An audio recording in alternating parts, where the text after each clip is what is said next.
Whenever we talk about Michaela, it's normally because of someone calling her out for something, but this week we're talking about Michaela because she's been doing the calling out. She started the week off by calling out a loved brand that's done nothing but support her and her career over the years, and she finished it off by calling out her own audience. It's a mess, so let's get into it. A big part of being an influencer is not only building a trusting relationship with your audience, but also building a relationship and working with brands. Having a good relationship with them means getting to go on brand trips, possible collabs, affiliate codes, and receiving PR.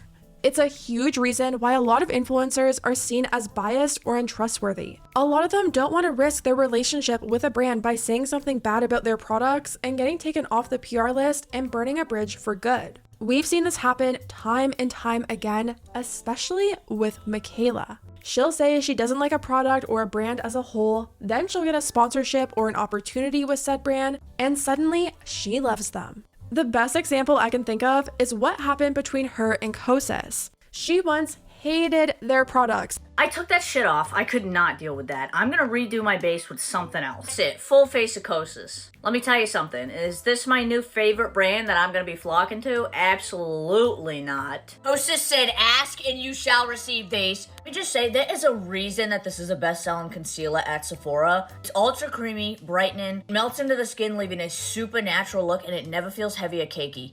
Seriously, Kosas, thank you, thank you, thank you. What a way to start off 2024. I thought that was a telltale sign that Michaela would never risk her relationship with these companies, even if it meant going back on her word. But oh no, was I ever wrong. Michaela just did something so strange to one of the biggest cosmetic companies that have done nothing but support her, and it has people so confused. The other day, Huda Beauty announced their newest product on their TikTok. It's not really a new product per se, it's more so a new concept for an old, loved product. One of Huda Beauty's most popular products is their Easy Bake Blurring Powders.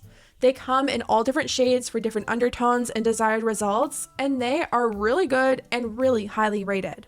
Everyone on TikTok uses them, and some people even started mixing powders to get a more customized result for their skin tone. One person who made one very specific mixture and made it go very viral was Michaela's friend Sam. Sam started mixing cherry blossom and peach pie and called her mixture cherry pie. I'm not a baker, but I'm about to make cherry pie. We're mixing peach pie and cherry blossom cake. Everyone's team pink, everyone's team peach. Well, I'm team both. The combo became a hit on TikTok, and making cherry pie with the Easy Bake powders became a common step in people's routine. I think it's time for me to take matters into my own hand. I mix cherry blossom and peach pie all the time, and I usually do it on the cap, but today we're making our own powder. Peach pie for color correcting and cherry blossom for brightening, and we're gonna mix them together today. Look at how flawless that under eye is. The first person that I saw combine these together, Sam, so genius for this. We are making cherry pie. Pink is for color correcting and the pink is for brightening. Oh, let's try this. Oh my god. We need a cherry pie. So since people were having to buy 2 baking powders at like $50 per powder, Huda decided to take what their customers wanted and make some changes. People had been asking them to make a duo forever now, and that's exactly what they did. What is this? Oh, I know what this is. Wait, before I reveal too much, let me take you back to where it all started. Are you guys team pink or team peach? I want to know. The most important beauty question going around. Pink or peach setting powder? They're clearly very different. Cherry blossom for cool undertones, peach pie for warm undertones. I can't pick a favorite. I like both. I don't know. I love this formula so much. I'm happy to have both, honestly. After all the heated debates, one of our community members created something iconic. Everyone's team pink, everyone's team peach. Well, I'm team both. I need the brightening of the pink, and I need the color correcting of the peach. I'm not a baker, but I'm about to make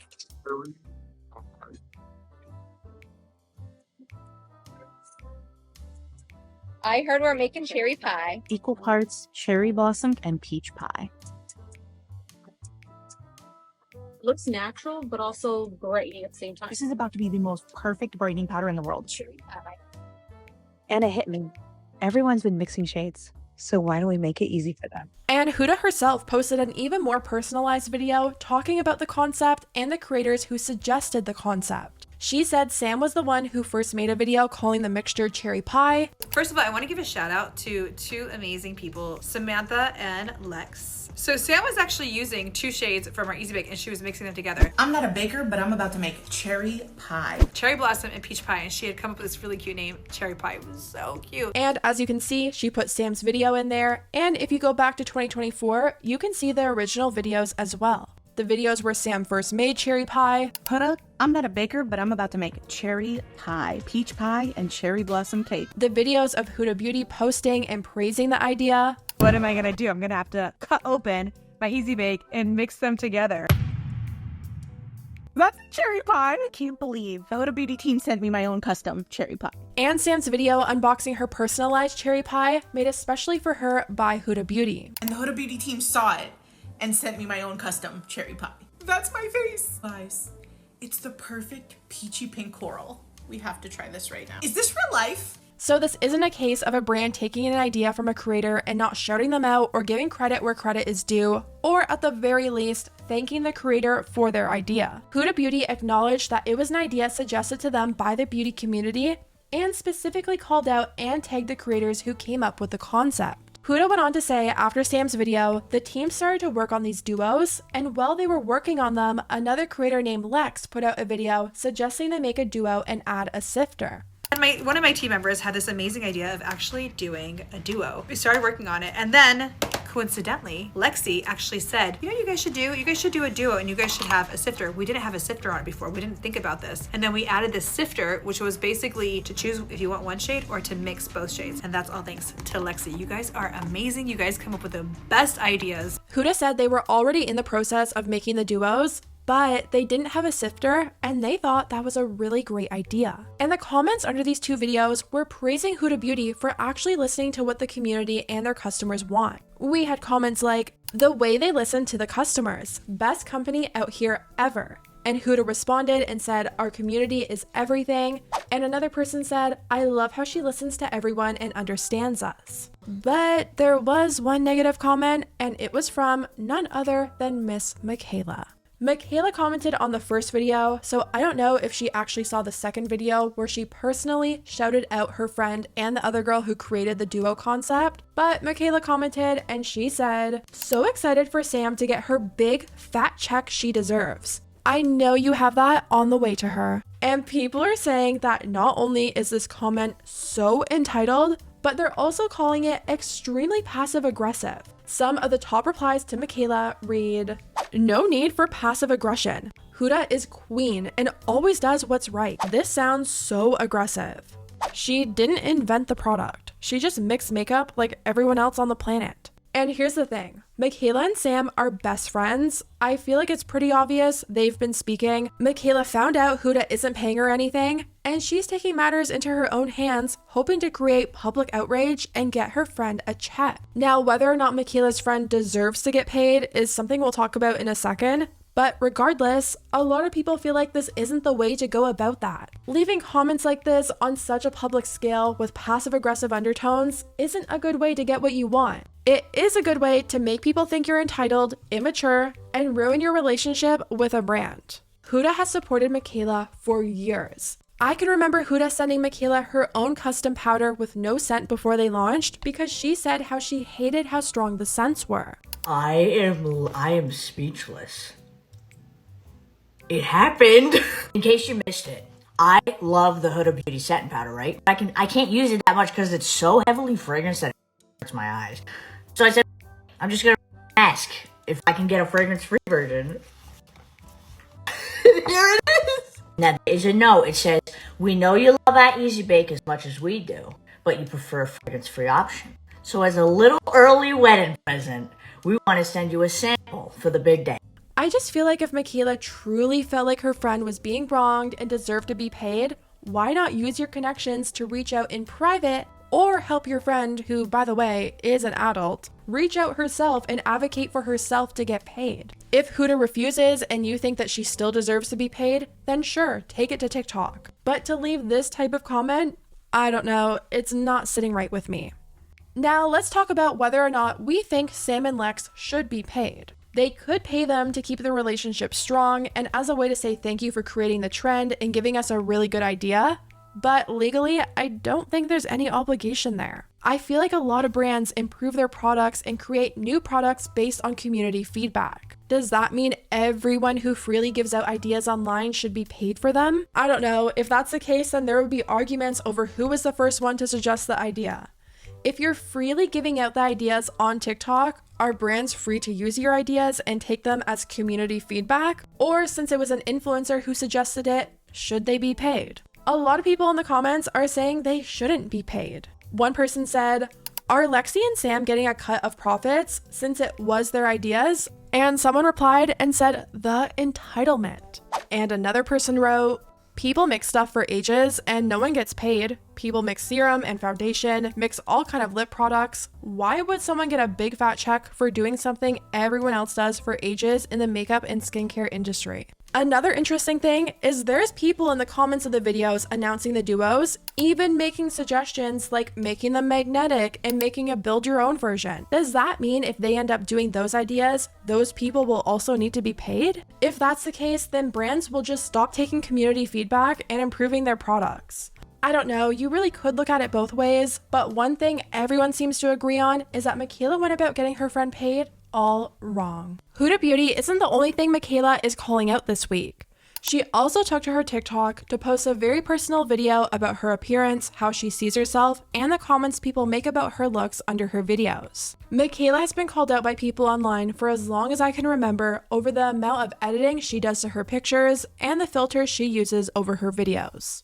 I think it's more than clear to everyone that Michaela heavily edits her pictures, and she's even been accused of using filters on her videos. I've had a hard time talking about this topic, and I always say Michaela is a victim of the beauty standards we see online that are constantly pushed on us by celebrities and influencers, but she also pushes those same standards onto her audience. I think it's one thing to edit your Instagram pictures, but when you start editing your videos and using filters that alter your appearance, as a makeup influencer where your face is quite literally your canvas for the brands and products you're promoting, that's where it becomes tricky. Well, Michaela posted a video and was like, "I don't use filters," and said the comments that people make about her in real life versus her in her videos and pictures and comparing her profile and how she looks is extremely hurtful. I want to address something that's been heavy on my mind for quite a while, my appearance and what I look like.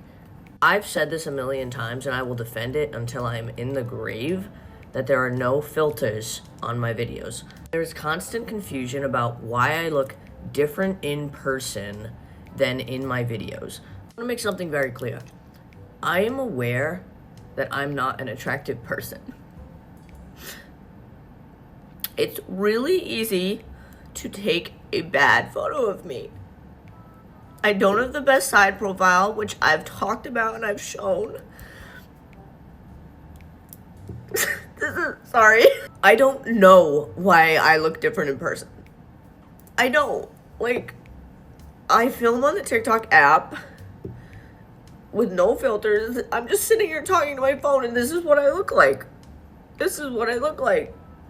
But in person, I'm not as pretty or like attractive, and transparently, there's nothing I can do about that. A lot of people online will try and catch Michaela editing her pictures and using filters on her videos, and sometimes they'll post side-by-sides of her in her videos versus like an off-guard picture of her in real life. TikTok now has this feature where you can put pictures in the comment section, and I guess Michaela's been seeing people leave these comparison pictures in her comments, and that's what led to her being really upset over this. There's nothing I can do about my side profile, okay? I don't have an attractive side profile, and people really like to use that against me. But some photos I see of me like out in public, I like how I look. Majority, I don't, because I'm not a photogenic person and I'm not someone who is like a model. I'm not attractive, so I do my best to look good online because I'm showing myself to 17 million people. Like, sorry that I try to look good. But when you see a photo of me out in public, yeah, I get why I don't look very good. I'm just not photogenic like that. It's like in a candid photo, I don't look that good. I'm literally prepping my skin with he is. And I do think that's definitely an unfair comparison. You're always going to put your best foot forward online. She knows her angles. She knows what lighting to use. I'm sure she uses the best of the best lighting and cameras. She knows how to make herself look the best.